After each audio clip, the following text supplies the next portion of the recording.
Okay, this is just another view of what we just did on the car.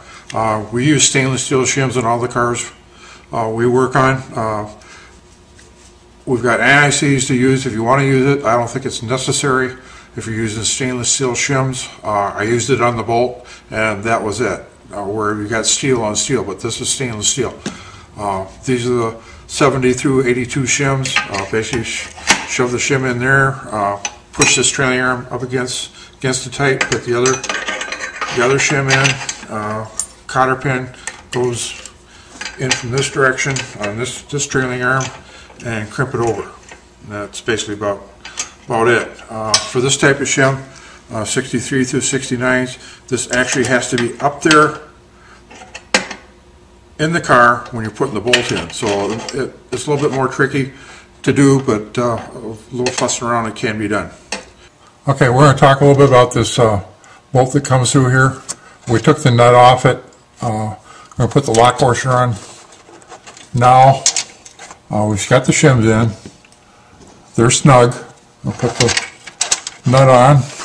Excuse my hands. I'm going to tighten this up.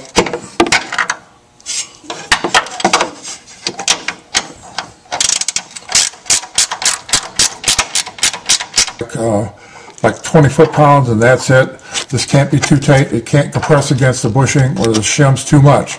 That trailing arm is designed to pivot on the bolt.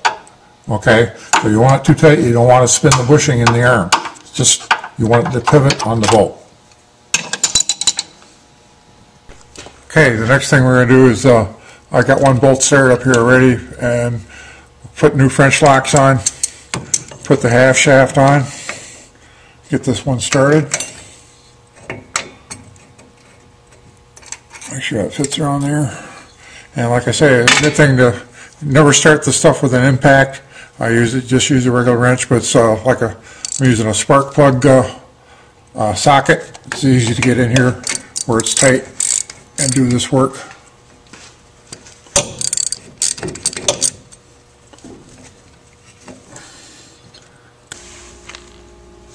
Okay, this is the strut rod I was pointing at earlier in the video. Somebody had actually sandblasted a little bit, and this is where somebody had actually cut the strut rod in half, took a ½ inch out of it, and welded it back together and put it back up in there. I got these two ends lined up, and you see down here in the end where the offset or the measurement difference, there's a ½ inch difference there. But I would say whoever Bubba doesn't need to do that. Okay, next we're going to take the strut rod our new strut rod, put that back up in here. We've raised the trailing arm to get a better alignment on it.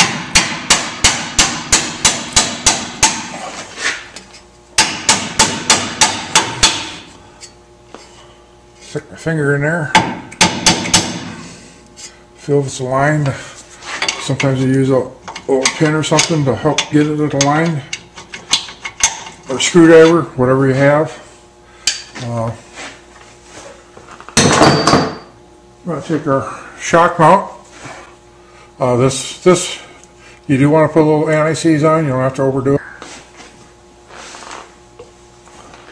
Take and get that up there and get it started.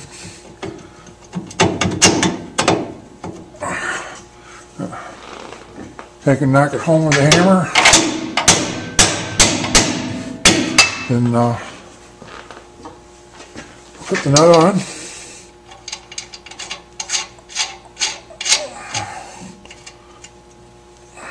Get this out of the way so we can get at it.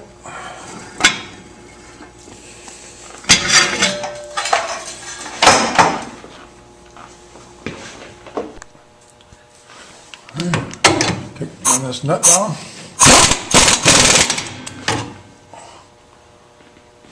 Make sure we have a line.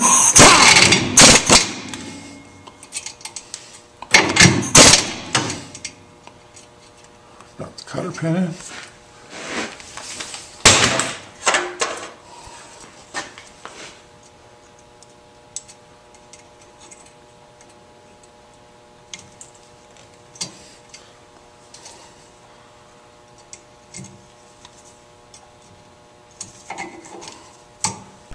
Okay, next we got putting our shackle kit back in under the spring. Remember, we got our jack here. We may have a hydraulic jack on the floor and back it up with a block of wood and seat clamp so it doesn't slip on you. We ran a new bolt down through here. These bolts do come in a different length sometimes if you need them. If your ride height is too high, you put a new spring on. You can put a longer bolt, 2-inch bolt in, and that will lower the back of the car if you do that. So we're about done with this shackle kit here, and put the cotter pin in.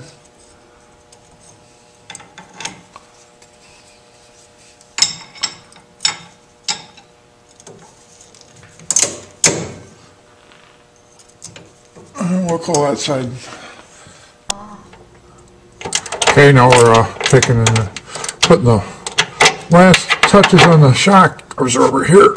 That's good and tight.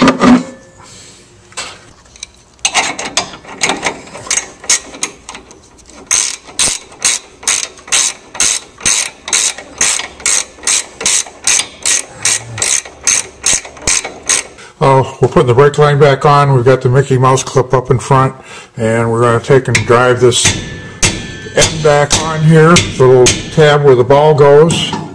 And when we did that, to help this work, we made up a little L-shaped piece of metal to go back underneath this to support it, so it has something to ride on when we hammer that closed with the ball, so it doesn't escape off the emergency brake. Okay, we're going to put the brake line on. We got a new brake line, new clamp.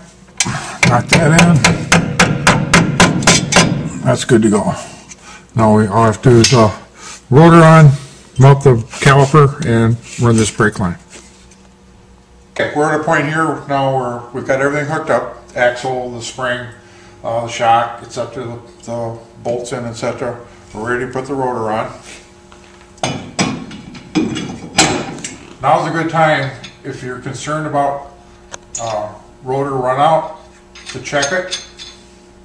The way we would do that is we put the rotor on, put the studs on, take a dial indicator, hook it up back here, spin the rotor, see where it lands. We take the rotor back off.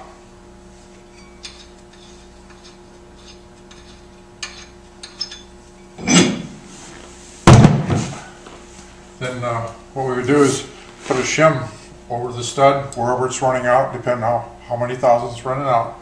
We sell these shims in our store. There's a set for an axle. Then we put the rotor back up and lock it down. We've already checked this axle, spindle, and we've checked the rotor already. It's running through, so we're just going to go ahead and lock it up.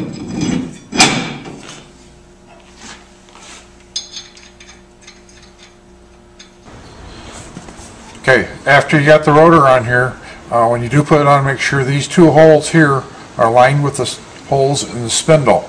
This is your access hole to adjust the parking brake. And right now it's loose. We're going to get in here and turn that adjuster on that star on the parking brake and adjust that down. So we've got some drag on this rotor.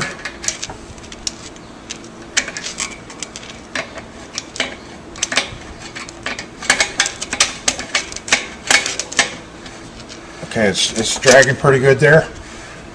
I can feel it. So we're just going to adjust it a little bit off, back it off a little bit. If there's still a little drag on it, that's it. So now we're ready to go put the caliper, etc., the rest of the parts back on. Okay, next thing we're going to do is go ahead and change the brake line. We're going to take our little plug out we got in here. We're going to take that out, get it out of the way. Get the front one started. You can do the front or rear, doesn't matter. Get it started, then go around to the rear and do the rear one. Then go ahead and tighten them down. Alright, we've got the rotor locked down. We only have 4 nuts holding it for right now. We're going to go ahead and put the caliper on. Remember this little block we made up to use to keep the pads apart and keep the pistons from collapsing, we're going to go ahead and set that on there. Fall in, it came right out. So that's what we want. Then basically just take the 2 studs that hold the caliper on and run them in. Okay, we went ahead and put our brake line on. That's on. Next thing you would need to do is take and bleed the brakes on the car. It doesn't matter which side, because you go back and forth on both sides of the car when you're bleeding the brakes a couple times. Make sure you got all the air out. But it is important that you do the inside of the caliper, then the outside on both sides first. Then you put your tires back on, drop the car down on the ground, roll the car back and forth about 20 feet, get it back there and eyeball the tire from the rear. Make sure you've got it square, vertical. If it isn't, bring it back in, put it up in jack stands, and go to the cam adjusters underneath and get the tire lined up. After you're done with that, you can take it to your four-wheel alignment shop and get that done. So hope you've enjoyed our video. You're able to do this stuff yourself. I'm sure you can save several $100s on the cars and labor. We would certainly appreciate your business. We do differentials, we do trailing arms on the C2s and C3s. You can go to our website at vtechcorvette.com and check us out. I appreciate it. Have a good day.